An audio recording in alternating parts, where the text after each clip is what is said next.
নমস্কাৰ সকলোকে স্বাগতম জনাইছো আৰু আজি ৰাখী বন্ধন আৰু ৰাখী বন্ধনৰ কাৰণে আজি মই মোৰ ভাইটিক ৰাখী পিন্ধাবলৈ লৈছো দাদাটো দূৰত আছে দাদা ইয়াত নেথাকে নগাঁও আৰু বৰ্তমান এয়া সৰু ভণ্টিৰ ঘৰত মা আছে আৰু সেই কাৰণে আজি আয়োজনটো ইয়াতে কৰা হল আৰু ভাইটিৰ পৰিয়াললৈ আহিছে আৰু এয়া আমি ৰাখী পিন্ধাবৰ কাৰণে থালখন সজাইছো এয়া চাওকচোন আৰু এতিয়া মই ভাইটিক ৰাখী পিন্ধাম এয়া ভাইটিক মই এটা ৰাখী পিন্ধাম আৰু আপোনালোকে ভিডিওটো চাই থাকিব ভিডিওটো চাই আপোনালোকে জনাব আপোনালোকৰ কেনেকুৱা লাগিলে ভিডিওটো চাই আৰু সাবস্ক্ৰাইব কৰা নাই যদি মোৰ চেনেলটো সাবস্ক্ৰাইব কৰি ল'ব যদিও আমাৰ অসমীয়া সমাজত এই ৰাখী পিন্ধোৱা পৰম্পৰাটো আগৰে পৰা চলি অহা নাছিলে আজিকালি অৱশ্যে বহুতেই ৰাখী পিন্ধায় আৰু মোৰ খুব ভাল লাগে এই নিয়মটো এই যে ভাই ককাইক ৰাখী পিন্ধায় ৰাখী পূৰ্ণিমাৰ দিনাখন খুব ভাল লাগে ভাইকবোৰ বা ককাইকবোৰ আহি ওলাই আহি ভনীয়েকৰ ঘৰ বা বাই ভনীবোৰ গৈ সিহঁতৰ ওচৰ পাই গৈ এই কথাটো সঁচাকৈ খুব ভাল লাগে আৰু আমি যেতিয়া সৰু আছিলোঁ তেতিয়া আমি পিন্ধোৱা নাছিলোঁ কিন্তু কাৰণ তেতিয়া আমাৰ প্ৰচলন নাছিল কিন্তু আমি যেতিয়া টিভিত দেখা পাইছিলোঁ তেতিয়া সিৰিয়েলত দেখিছিলোঁ বা ওচৰ চুবুৰীয়া কাৰোবাক দেখিছিলোঁ ভাইক বা ককায়েকক ৰাখী পিন্ধাইছিল তেতিয়া আমাৰো মন গৈছিলে কিন্তু আমি পিন্ধাব পৰা নাছিলোঁ সেই সময়ত কাৰণ আমাৰ প্ৰচলিত নাছিলে আমাৰ ঘৰত মা দেউতাই আমাক ৰাখী কিনি দিলেহে আমি পিন্ধাব পাৰিম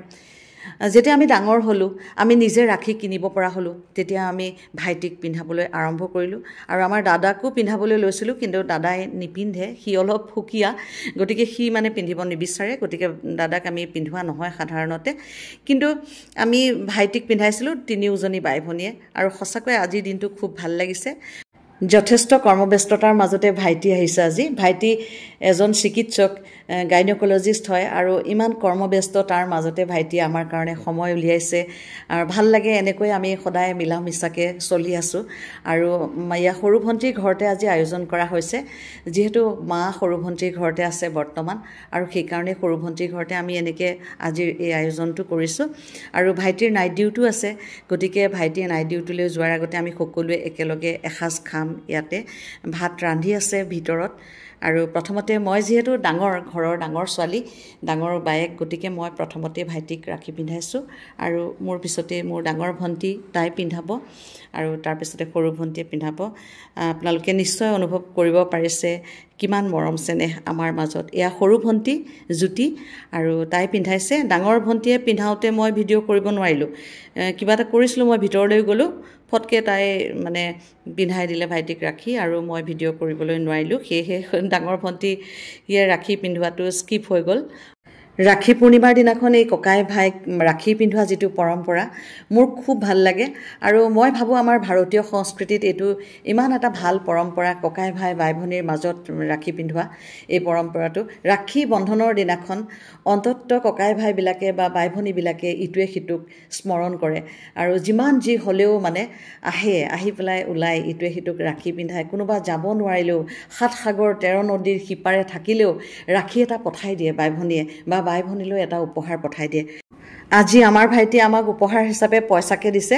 আমাক মানে নিজে কিনি ল'বলৈ দিছে যি ভাল লাগে তাকে কিনি ল'বলৈ দিছে যেহেতু ভাইটিয়ে কিনিলে আমাৰ পছন্দ নহবও পাৰে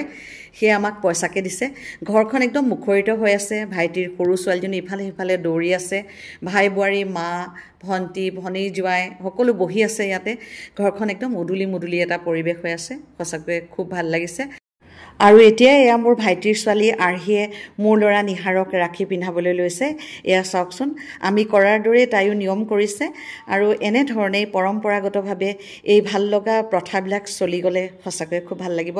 আৰু ককায়েক ভনীয়েক বা বায়েক ভায়েকৰ মাজৰ সম্পৰ্কবিলাক সুদৃঢ় হৈ থাকক সকলোৰে আজিৰ দিনটোত মোৰ দাদা বৌ তেওঁলোক দূৰত আছে তেওঁলোক গহপুৰত আছে আৰু তেওঁলোকক খুব মিছ কৰিছোঁ তেওঁলোক থকা হ'লে খুব ভাল লাগিলহেঁতেন আৰু ফূৰ্তি কৰিব পাৰিলোহেঁতেন আৰু ভাল লাগিলহেঁতেন তেওঁলোক যেহেতু নাই তেওঁলোকৰ লগত আমি ফোনতে কথা পাতিছোঁ সকলোৱে কথা পাতিলোঁ আৰু তেনেকৈ আমি ভাৱ বিনিময় কৰিলোঁ এতিয়া আমাৰ ৰাখী পিন্ধোৱা পৰ্ব হৈ গ'ল আমি সকলোৱে মিলিজুলি নিশাৰ আহাৰ খাম তাৰপিছত ভাইটিৰ পৰিয়ালটো ঘৰলৈ যাবগৈ আৰু আমিও যামগৈ ঘৰলৈ আৰু এয়া সোফাতে মোৰ ভাই বোৱাৰী বহি আছে বিনিতা আপোনালোকে আজিৰ ভিডিঅ'টো চাই কেনে পালে জনাবলৈ নাপাহৰিব এতিয়া মই আপোনালোকৰ পৰা বিদায় লৈছোঁ অতি সোনকালে আপোনালোকৰ ওচৰলৈ এটা ভিডিঅ' লৈ আহি আছোঁ তেতিয়ালৈকে সকলো কুশলে থাকিব নমস্কাৰ